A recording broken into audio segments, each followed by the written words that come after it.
ایران کے انتخابات میں توقع کے عین مطابق نتیجہ نکلا ہے، اور وہ سید ابراہیم رئیسی جو موجودہ عدلیہ کے سربراہ ہیں ایران میں گزشتہ 1-2 سال سے، وہ واضح برتری لے کر اپنے دوسرے رقیبوں سے جیت گئے ہیں انتخابات، اور اس نتیجے کے بعد پوری دنیا میں ایک تشویش کی لہر پھیل گئی ہے۔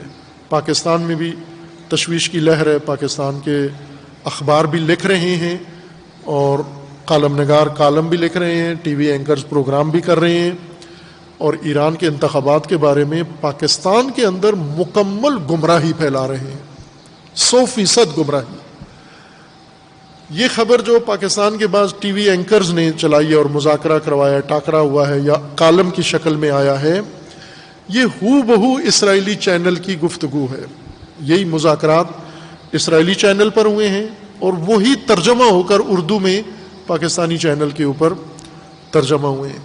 اسرائیل نے اور امریکہ نے اور یورپ نے، جو ان کی استخباری میڈیا ہے مافیا، انہوں نے یہ تاثر دے دیا ہے کہ ایران میں بہت خطرناک صدر آ گیا ہے، بہت شدت پسند صدر آ گیا ہے، غیر لچکدار صدر آ گیا ہے، بنیاد پرست صدر آ گیا ہے۔ پھر ان کی سابقہ ہسٹری نکال کر کے اس صدر نے پہلے قتل عام کیا ہے لوگوں کا، اور امریکہ نے جتنے بلیم لگائے ہیں، اور اسرائیل نے، پاکستانی میڈیا پوری امانتداری کے ساتھ صہیونی اور امریکی، اور چونکہ عربی میڈیا بھی یہی کام کر رہا ہے، یعنی پاکستانی میڈیا اصل میں ڈائریکٹ صہیونی میڈیا کو فالو نہیں کر رہا، عربی چینل کے ذریعے سے کر رہا ہے۔ رہبر معظم نے انتخابات کے دنوں میں ایک بہت دلچسپ تبصرہ کیا عربی میڈیا کے اوپر۔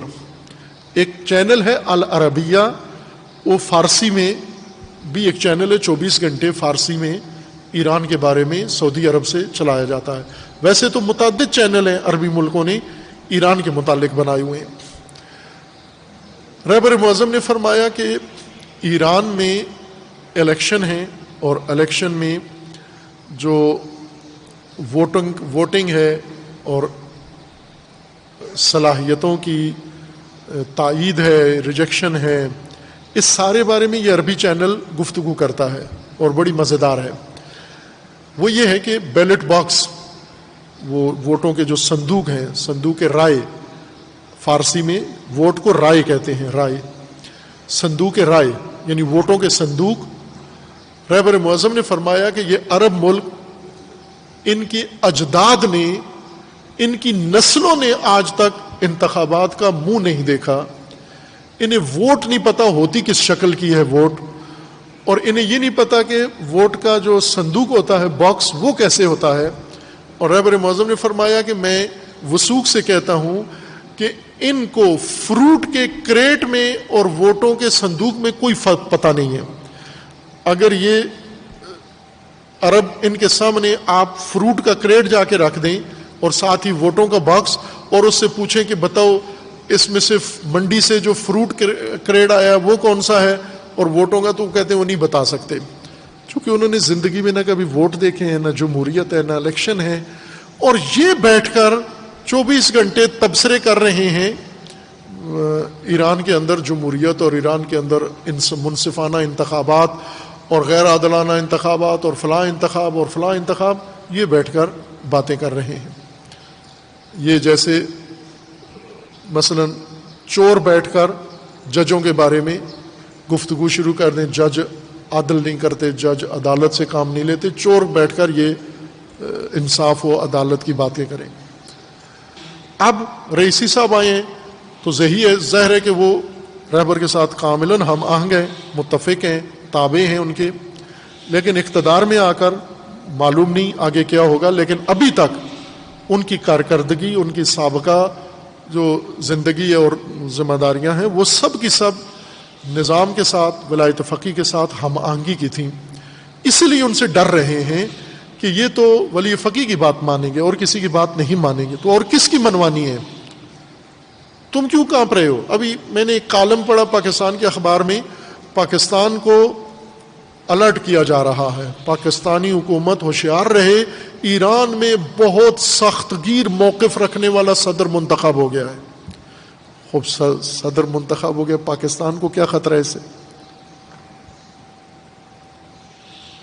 افغانستان پر طالبان قبضہ کر رہے ہیں، اس سے پاکستان کو کوئی چنتا نہیں ہے، کوئی فکر نہیں ہے۔ ایران میں سخت گیر موقف رکھنے والا انقلابی صدر منتخب ہو گیا، اس سے خطرہ پیدا ہو گیا۔ کیا خطرہ پیدا ہو گیا؟ ان کے اپنے مسائل ہیں، ان مسائل کا رائے حل جیسا رہبر بتاتے ہیں ویسا حکومت نہیں کرتی تھی۔ رہبر جب کہتے ہیں مذاکرات نہ کرو، یہ مذاکرات کر دیتے ہیں۔ رہبر کچھ جیسا آپ نے سنا جواد ظریف وزیر خارجہ جو موجودہ ہیں، اس کا انٹرویو جنرل سلیمانی کے بارے میں کیا اس نے کہا؟ اس نے یہ کہا کہ جنرل سلیمانی مذاکرات کی شکست کا باعث بنا ہے اور امریکہ کے ساتھ معاہدہ جنرل سلیمانی نے خراب کیا ہے، اور یوں سارا اس نے کتنے بلیم لگائے، اور اتنی سنی بھی پھر اس نے ساری دنیا سے لان تان بھی اتنی ہوئی تشنیع اس کی کہ اس جرنیل جس کی اتنی خدمات ساری دنیا کے لیے، سارے مسلمانوں کے لیے، اس کے متعلق ایسی گستاخی کی اس نے۔ یہ ان کے لب و لہجے بتاتے تھے کہ یہ کس نقشے پر عمل کر رہے تھے۔ اب انہیں یہ مایوسی ہو رہی ہے کہ موجودہ صدر یہ نہ مغرب کے دباؤ میں آئے گا۔ اسے پوچھا پریس کانفرنس میں، پہلی پریس کانفرنس میں اسے پوچھا کہ آپ امریکی صدر سے مذاکرات کرو گے؟ اس نے کہا نہ میں مذاکرات کروں گا نہ کوئی اور مذاکرات کرے گا۔ جب تک ایران کی شرائط نہیں مانی جاتی، پابندیاں نہیں اٹھائی جاتی، کوئی اور کام نہیں ہوگا۔ اس سے خطے کے ممالک کو کوئی نقصان نہیں ہے۔ دوسری طرف سے سخت گیر ترین فرد بنا ہے، جس کو یہاں سخت گیر کہہ رہے ہیں، نہیں ہے ایسے، غلط کہہ رہے ہیں، بہت معقول انسان ہے، تعلیم یافتہ انسان ہے اور تجربہ کار انسان ہے۔ انہوں نے جب ان سے پوچھا گیا کہ سعودی عرب کے بارے میں آپ کے کیا خیالات ہیں، تو انہوں نے کہا کہ ہم دل سے چاہتے ہیں سعودی عرب کے ساتھ ہمارے روابط اچھے ہوں، دوستی ہو ہماری، خطے کے اندر دونوں ملک مل کر ایک ساتھ اپنے حقوق کا دفاع کریں، اپنے مفادات کا دفاع کریں اور دوسروں پر بھروسہ نہ کریں۔ خوب ظاہر سخت گیر انسان اس طرح کا تو نہیں ہے جیسے یہاں تصویر مسخ کر کے پیش کی جا رہی ہے۔ ایک اور چیز جو پاکستان کی خبروں میں بھی ضمناً بین السطور میں نقل کی جاتی ہے کہ یہ جو صدر بنے ہیں ابراہیم رئیسی صاحب، یہ مستقبل کے رہبر ہیں، یہ یعنی رہبر معظم، اللہ تعالیٰ نے طول عمر عطا کرے۔ ان کے بعد کس کو رہبر بنانا ہے، ایران میں کوئی واضح شخصیت ایسی سامنے نہیں آتی، نہیں ہے موجود جس کے بارے میں وثوق سے کہا جا سکے کہ رہبر کے بعد یہ ہوں گے۔ حدس و گمان ہے، کوئی رہبر کے فرزند کے بارے میں کہتے ہیں، کوئی سید حسن خمینی کے بارے میں کہتے ہیں، کوئی کس کے، یہ دنیا کے حدس و گمان ہے۔ ایران کے اندر سے ابھی تک کوئی ایسی علامت یا اظہار نہیں ہوا، لیکن اس کا یہ مطلب نہیں ہے کہ ایران کے اندر کوئی سوچ نہیں ہے کہ رہبر کے بعد کون بنے گا۔ اگر یہ اندازہ جو لگایا جا رہا ہے، ایران کے اندر بھی یہ اندازہ ہے، ایران کے باہر بھی، اگر یہ اندازہ لگایا جا رہا ہے تو میری نظر میں بہترین پالیسی ہے کہ مستقبل کے رہبر کو موقع دیا جا رہا ہے کہ وہ مملکت کے اجرائی امور کا تجربہ حاصل کرے۔ جس طرح خود موجودہ رہبر یہ پہلے صدر مملکت رہ چکے ہیں 8 سال، اور صدر مملکت رہ کر ان کو حکومت کا اجرائی تجربہ ہے کہ حکومت ملک کیسے چلتا ہے۔ تو اگر آئندہ کے رہبر کو صدر بنا کر، چونکہ وہ عدلیہ میں عرصے سے ہیں، عدلیہ کے سربراہ بھی رہے ہیں، عدلیہ کا تجربہ ہو گیا ان کو، صدارتی امور کا انتظامی مملکت کا تجربہ بھی ان کو ہو جائے کہ کل کو اگر رہبر کی سیٹ ان کو ملتی ہے تو نہ تجربہ کار نہ ہوں، پختہ ہوں، تو اس لحاظ سے بھی یہ ایک اچھا قدم ہے۔ لیکن کیا ہوگا رہبری کے بارے میں، ظاہر ہے جب تک خود ایران کے اندر سے اس بارے میں کوئی بات یقینی طور پر یا وثوق کے ساتھ نہیں کی جا سکتی، باہر سے جو کہا جا رہا ہے وہ حدس و گمان ہے۔ اس حدس و گمان کے مطابق اگر انہیں صدر بنا کے پھر رہبر بنانا ہے تو میری نظر میں بہترین تدبیر ہے، ایسے ہی ہونا چاہیے، بجائے اس کے کہ ایک بالکل فریش آدمی جس کو کوئی اجرائی تجربہ نہ ہو، جو مشاوروں سے مدد لے کر حکومت چلائے، تو وہ حکومت نہیں چلتی۔ رہبر وہ ہو جو خود مسلط ہو ساری مملکت کے امور پر اور دنیا کے امور پر۔